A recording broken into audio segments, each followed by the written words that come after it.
Es un hecho, nos estamos haciendo viejos y no lo digo metafóricamente. El número de adultos mayores está aumentando más que el número de gente joven, lo que algunos han llamado el tsunami blanco. ¿Qué detonó este cambio?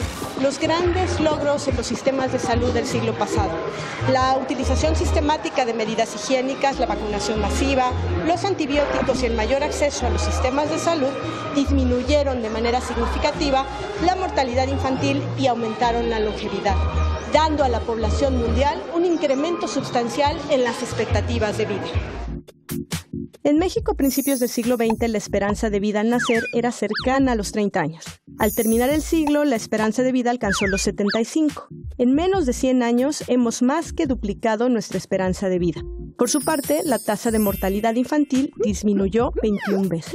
De acuerdo con el informe Estado de la Población Mundial 2012, publicado por el Fondo de Población de las Naciones Unidas, la esperanza de vida para las mujeres mexicanas nacidas entre 2010 y 2015 será de 80 años y de 75 para los hombres.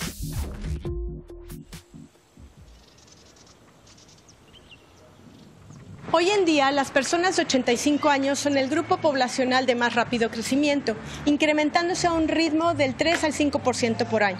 En el caso de las personas de 65 años de edad, su número se duplicará en los próximos 20 años y se multiplicará por 4 en 40. ¿Cómo saben los demógrafos que de veras nos estamos haciendo viejos? Los demógrafos sabemos cuál es y cuál será la población de México o de cualquier país a través de la información de los censos y de nuestras estadísticas vitales, que son información sobre nacimientos y defunciones, y proyectamos probabilidades de niveles de fecundidad, y son bastante certeros, porque la ventaja que tenemos los demógrafos en relación a otras ciencias sociales es que los hechos demográficos tienen una inercia, es decir, no pueden cambiar tan bruscamente. Históricamente, las poblaciones humanas formaron una especie de estructura piramidal con una gran base de niños y adultos jóvenes productivos económicamente que daban apoyo a un grupo mucho menor de adultos mayores. Sin embargo, el desarrollo no solo ha traído consigo cambios importantes en cuanto a nuestras expectativas de vida, la gente también tiene menos hijos. Para que la población no disminuya su tamaño, la tasa de fertilidad debe ser de 2.1. Esto es un poco más que la tasa de reemplazo, que es cuando un niño y una niña sustituirán a sus padres. Hoy en día, en los países en desarrollo, no se alcanza siquiera la tasa de reemplazo. En los países en desarrollo, como el nuestro, la urbanización ha disminuido la tasa de fertilidad, ya que permite a las mujeres jóvenes acceder a la educación y al trabajo, lo que disminuye de manera importante el tamaño de las familias. En la historia del mundo ha habido 8.000 generaciones de nuestra especie. En la actualidad vivimos 3 veces más que lo que solía vivir el hombre paleolítico. La población en términos de su esperanza de vida aumentó de 25 años a 75 años. Vamos a llegar quizá a los 80 años relativamente pronto. Hay países en el mundo, los japoneses, los nórdicos, que alcanzan los 90 años casi de esperanza de vida. Pero ese cambio ha ocurrido en 4 generaciones. Hemos triplicado esa esperanza de vida. Nunca jamás había ocurrido, salvo contadas excepciones y en espacios sociales cerrados, confinados, por ejemplo, el caso de las comunidades monásticas en la Edad Media o el caso de las aristocracias griega y romana, que gozaban de condiciones de vida particularmente favorables a expensas de muchos más.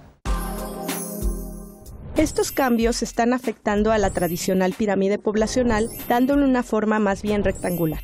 Para el 2018, las personas de 65 años serán mucho más que aquellas menores de 5, algo que no había ocurrido nunca antes en la población humana.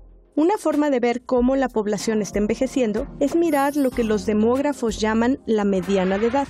En 2010, la mediana de edad en el mundo era de 28 años. Eso quiere decir que la población mundial se dividía en partes iguales entre los que tenían menos de 28 años y aquellos mayores de 28. Pero para 2050, la mediana habrá aumentado a 40 años. Este cambio en la mediana no solo indica que el mundo está envejeciendo, sino también que lo está haciendo a una gran velocidad. Y el ambiente tiene muchísimo que ver con el envejecimiento. Depende mucho, por ejemplo, de lo que comemos y probablemente hasta lo que comió nuestra madre. Es decir, puede haber efectos que nos hereden no genéticamente, sino en lo que se llama epigenética, que tiene que ver con la expresión de genes, y también en lo que hacemos desde niños y cómo nos cuidamos desde temprano.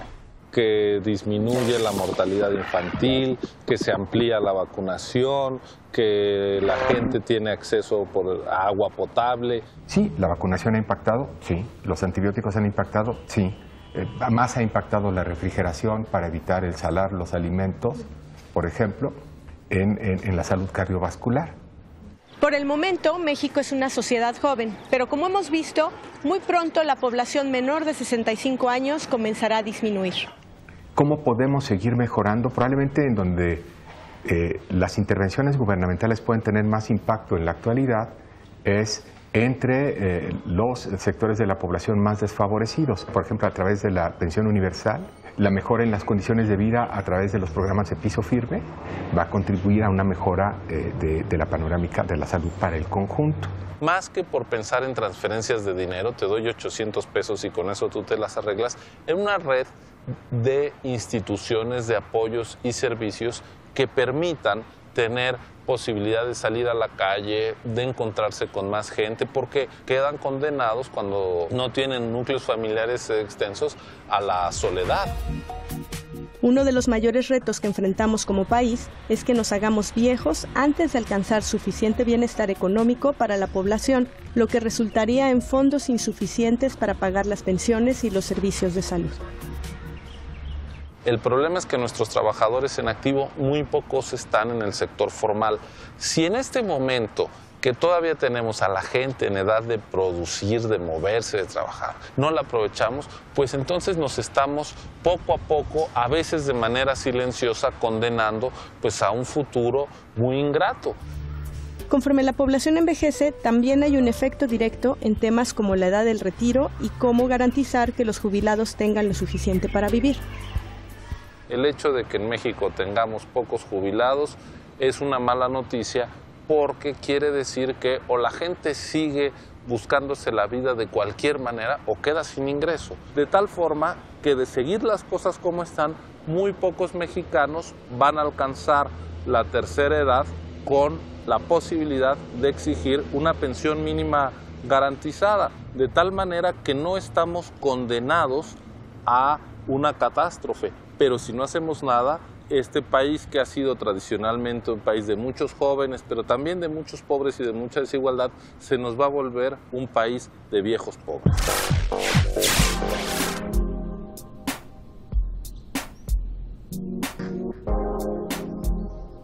Otro aspecto a considerar es la necesidad de proveer apoyo, infraestructura y servicios para una población cada vez mayor. Por ejemplo, la población de 6 a 11 años disminuye desde el año 2000 y la de 12 a 14 desde el 2005. En consecuencia, la infraestructura originalmente pensada para niños tendrá que ser adaptada como centros de atención para los adultos mayores. Tenemos salas de partos en todas las clínicas y ahora pues ya el énfasis no debe estar, digamos, en los pediatras, sino en los geriatras. Vamos a tener que crear también una infraestructura que permita que la población de edad envejecida se pueda mover más fácilmente. Los espacios públicos están pensados solo para gente sana, hay ya algunas rampas, pero insisto, tomar un metrobús, bajar a una línea de metro no es fácil. Casas de la tercera edad que sean accesibles, que tengan condiciones adecuadas, dignas, y mantener y dar buena calidad de vida a un adulto mayor es mucho más costoso que a un niño. Ya no hay que solo enviarlo a la escuela, hay que tener cuidados de salud, y una persona de 70, 80 años tiene una demanda de servicios de salud, de medicamentos, mucho más caro que una persona de 50 años. El gasto en salud no depende fundamentalmente de la edad. El periodo de la vida en el que gastamos más para mantener o recuperar la salud es el último año de nuestra existencia, independientemente de la edad en que éste se presente. El creciente incremento en el gasto en salud que se ha observado no obedece tanto al envejecimiento de la población como a la tecnificación del cuidado médico. Pero hay otra vertiente poco atendida que sí representa un costo muy importante. y que va en paralelo con el deterioro de la salud, que es el tema de los cuidados y en particular lo que llamamos la dependencia. A lo que se refiere es al apoyo que ha de brindar el Estado a las personas que por su discapacidad se encuentran en situación de dependencia con respecto a un tercero y todo lo que esto implica. No poder comer solo, no poderse vestir, no poder salir a la calle, son muy frecuentes en la edad mucho más avanzada. ¿Cómo queremos envejecer? ¿Activos, saludables y productivos? ¿O enfermos, discapacitados y dependientes? De las decisiones que tomemos ahora, de las decisiones que usted tome ahora, dependerá el camino que seguiremos como individuos y como nación. A la par, tenemos que llevar a cabo acciones de prevención apropiadas a cada momento de la existencia y a lo largo de toda la vida. Vacunación. Hay más adultos mayores de 60 años que niños menores de 5. Ahora, esto no obsta para que no tengamos el mejor programa de vacunación de adultos mayores de toda América Latina, porque lo tenemos. De pronto el cabello empieza a encanecer. Subir y bajar del auto o del autobús no es igual de fácil que antes. La vista ya no enfoca igual, los colores no son tan intensos. Agacharse puede ser un suplicio para las rodillas. ¿Qué nos está pasando? Una persona envejece desde el punto de vista cronológico igual que cualquier otra, pero desde el punto de vista biológico hay diferentes envejecimientos, dependiendo de qué tanto te cuidaste, qué tanto ejercicio haces, a qué tanto estrés estás sometido.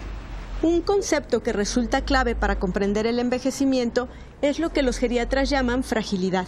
Fue Linda Fried de la Universidad de Columbia en Estados Unidos quien, tras muchos años de observar y trabajar con adultos de 65 años o más, logró identificar una serie de características que le permitieron proponer una definición para la fragilidad.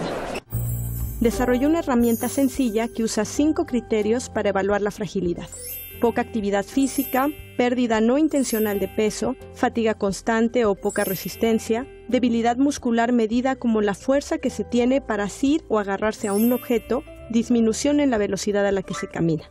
Para ser considerada frágil, una persona debe tener 3 o más de estas características.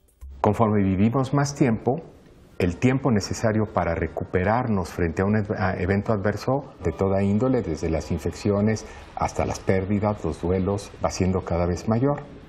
Y los eventos adversos van siendo cada vez más numerosos. Entonces, la suma de una cantidad mayor de adversidades frente a una menor capacidad de recuperación termina por hacernos más vulnerables. Hay un gran interés por estudiar marcadores biológicos que permitan desarrollar tratamientos y proponer medidas para la prevención de la fragilidad. Por ejemplo, se sabe que la fragilidad puede disminuir la tolerancia a la glucosa, una condición que puede favorecer la diabetes. Otro gran avance en el estudio del envejecimiento es comprender que si mantenemos al cuerpo en estado constante de estrés, esto puede favorecer la inflamación. La inflamación tiene todo que ver con el envejecimiento. Por un proceso infeccioso, pues nos protege contra la infección. Cuando la inflamación se da porque hay daño a los tejidos, entonces hay reparación de tejidos.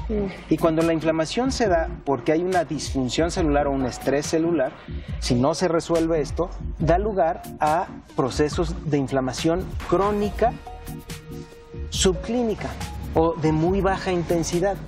Las células empiezan a producir ciertas proteínas y mediadores, ¿no?, que son mensajeros que se liberan al medio, que provocan a su vez trastornos por degeneración de órganos o trastornos por hipercrecimiento de órganos, que no necesariamente siempre llegan a cáncer, pero implica una reproducción acelerada de ciertos tipos celulares. Niveles altos de glucosa o niveles altos de ácidos grasos que provienen de las grasas que nos comemos provocan estrés en las células, producen otra vez otras sustancias como las especies reactivas del oxígeno que dan lugar a el proceso inflamatorio. Por eso los famosos antioxidantes se han asociado mucho como sustancias que previenen el envejecimiento. Claro, porque la oxidación también es un proceso fisiológico, también es un proceso que ayuda a la función celular, pero cuando la oxidación aumenta, entonces provoca daño celular. y eso está muy vinculado con el envejecimiento.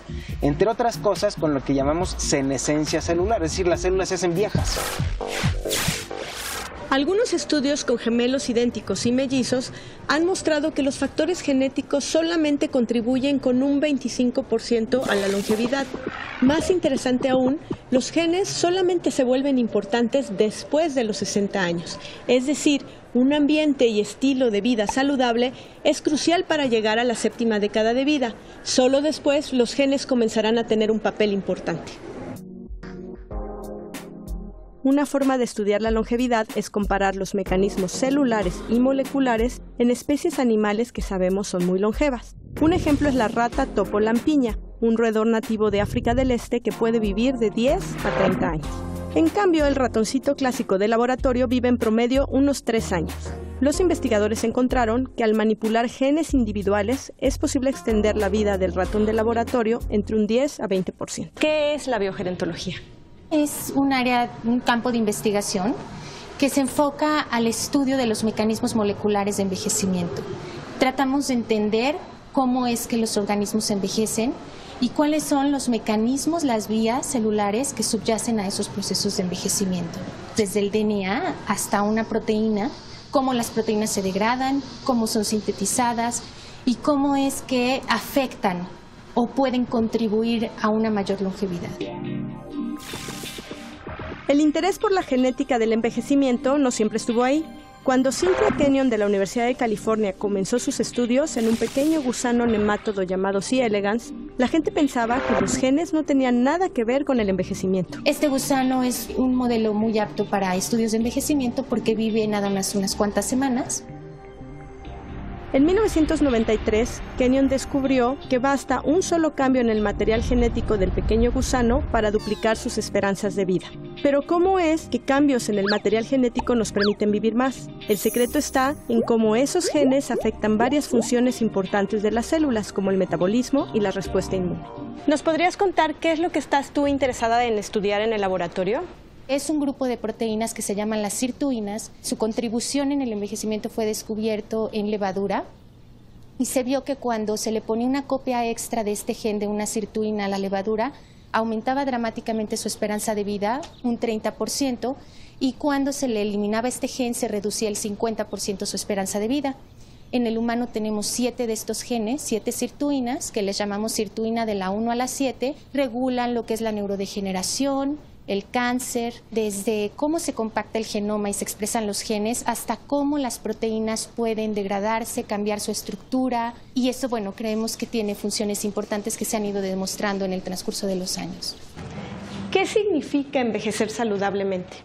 No existe una receta, pero diversos estudios con centenarios coinciden en señalar que es muy importante realizar actividad física diaria, tener una dieta balanceada, reconocer los síntomas de depresión y tratarlos inmediatamente, lo mismo que cualquier problema médico que pueda llevar a la fragilidad.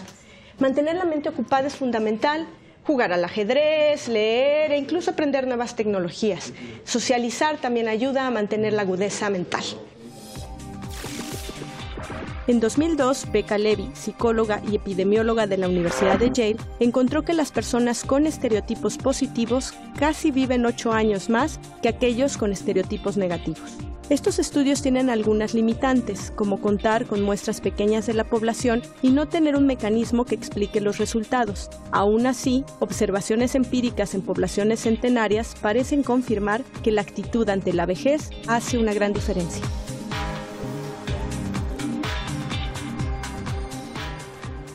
Para enfrentar el reto que significa vivir 1, 2 o hasta 3 décadas más, es importante desarrollar estrategias que permitan mantener ocupados y activos a los adultos mayores.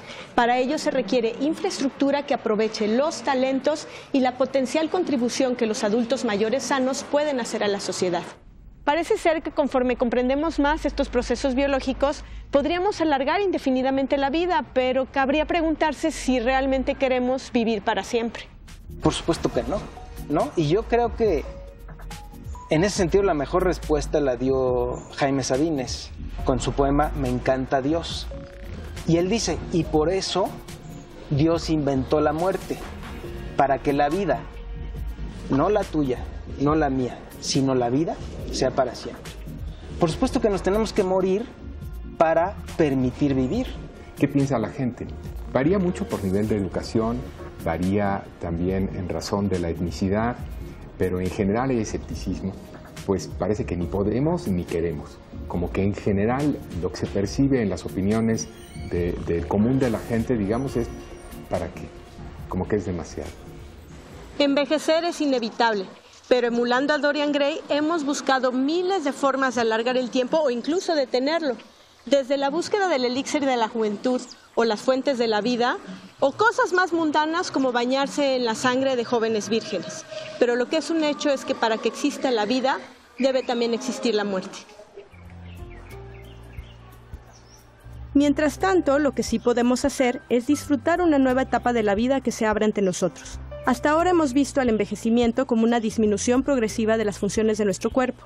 Para el médico Alberto Lifshitz, parece más razonable considerar el envejecimiento como un estado, en el que ciertamente las características son distintas a las que muestran otros grupos de edad, pero no necesariamente peores. Cada edad tiene sus atributos, sus ventajas y desventajas.